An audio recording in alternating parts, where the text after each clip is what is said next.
Well, a local product that I'm really proud of from my hometown is rice paper. Actually, in the Mekong Delta where I grew up, rice paper is very common. It's usually made by hand in small family-run workshops. The process is quite simple, but really fascinating to watch.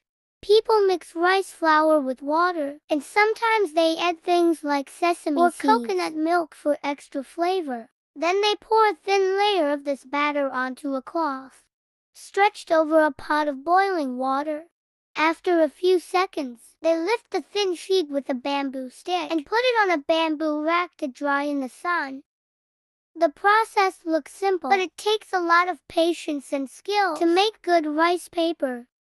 If you don't spread the batter evenly, the rice paper can break or taste chewy. As for its use, rice paper is super versatile. You can roll it with vegetables and meat to make spring rolls, grill it with toppings as a snack, or even fry it to make crispy rolls. It's used in both everyday meals and special occasions, like Lunar New Year. What's really interesting is that rice is not only food in the Mekong Delta, but also a part of our identity. People here are so creative with rice. They turn it into noodles, cakes, rice wine, and of course rice paper. I think rice paper reflects the creativity and resourcefulness of local people.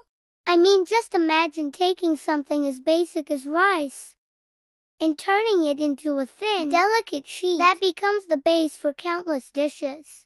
That's pretty amazing, right? Thank you for watching. Please like and subscribe to my channel.